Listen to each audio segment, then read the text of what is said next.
What up, nerds? My name is Leslie. Welcome back to another weekly reading wrap-up here on the Nerdy Narrative. My weekly reading wrap-up videos are where I take the opportunity to share about all of the things that I have been reading in the last week, what I read, what I'm still working on, and what I plan to get into next. Before I jump into what all I read, I do want to say that the Wine and Crime Book Club pick for the month of July has been chosen. The votes are in, and we will be reading The Last Time I Lied by Riley Sager. I'm really excited because Riley Sager is an author I've been wanting to read for years.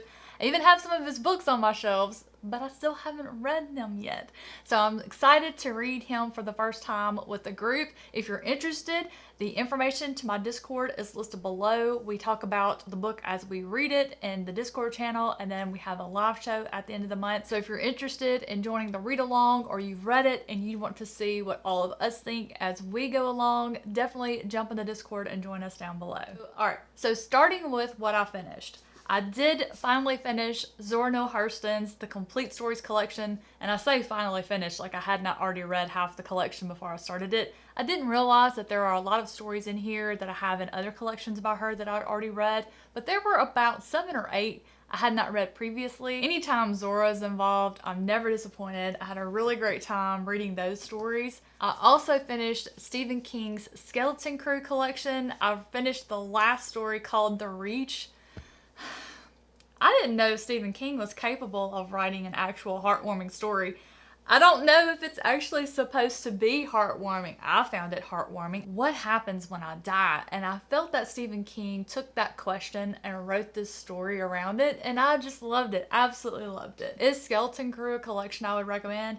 Absolutely, absolutely. I can't wait to get into next one, which is either Dreamscapes and Nightmares or Nightmares and Dreamscapes. It's one of those two ways. I'll have Jake, the bookish drummer, his information is down below if you want to join us for that read along. We're reading all of Stephen King's short stories together, chatting about them in Jake's Discord, rating each one. It's been a lot of fun, so definitely join us if you want going forward. Another book that I completed is The Lake of the Dead, and this one was the June pick for the Wine and Crime Book Club.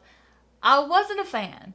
Now, I do believe that because it is a translated work, there might have been a little bit lost in the translation, so to speak. There were a lot of things in there about women that were supposed to be humorous according to what I've been told, which is what the gentleman who wrote the introduction also said. In my point of view, the way it was translated, it didn't present that way. I actually found it very offensive, and I'm not easily offended at all. So it was just okay. I did finish it, so that's a plus. There were things about it that I did like, and I'm actually curious enough to read something else by this author, provided it's translated. There's a character here that appears in one of his earlier novels that I really want to know more about, so there's points for that. And if you're interested in hearing more about The Lake of the Dead, I do have a full written non-spoiler review, which I'll have a link to my blog down below in the description.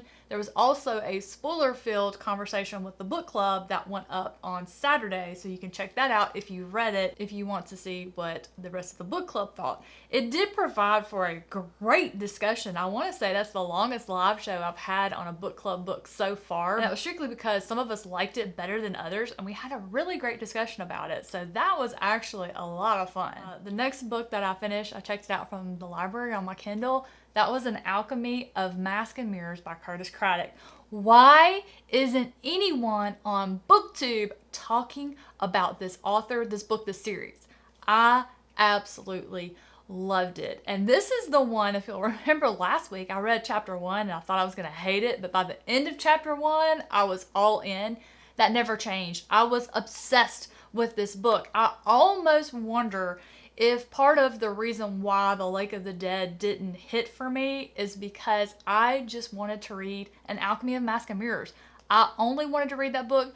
This is a book that for the first time in a long time, I struggled to keep my eyes open at night to read. I did not want to put this book down. There was twice that my husband actually walked in our bedroom. He always goes to bed a lot later than me. He'd walk in going, "Oh, you're still up?" "Oh, no, you're not." Well, I would literally, I'm sitting up in bed, sacked out, still holding my Kindle because I just wanted to read one more chapter. It was an amazing book. I am going to do a full dedicated review for it because there's just nobody talking about it, and we should be. The last time I felt this way about a book, it was Malice. It was The Faithful and the Fallen by John Gwynne. There was one other smaller creator reading the series. She loved it. Her name was Brittany from Plants and Paperbacks. And I was about midway through and Mike's book reviews picked it up. And because he was a much larger creator, it started gaining traction, and then we all started reading it, and I hope I can do that for an Alchemy of Mask and Mirrors. So definitely keep your eyes peeled for that review. I would love for you guys to give it a chance. Like I said, I got it from my library on my Kindle.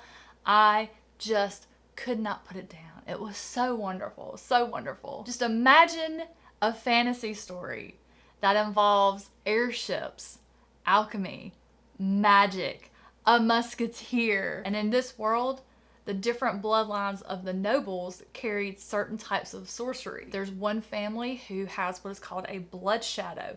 Their shadow is not just a gray or black thing that follows them around. It's red, and they can send it out, and if it touches your shadow, it can actually paralyze you, and as it fills up your shadow, it hollows you out. There's another family who can do what is called glass walking, where they can go through mirrors, where they can actually send a reflection of themselves out into other places, and they can do things like assassinate people. It's so good. It's so good. I cannot wait to talk to you guys about that further in a video soon. That's everything I read. Let's talk about what I'm still reading. Well, since I finished Zora's Complete Stories collection, I have gotten back into her nonfiction essays, and You Don't Know Us Negroes.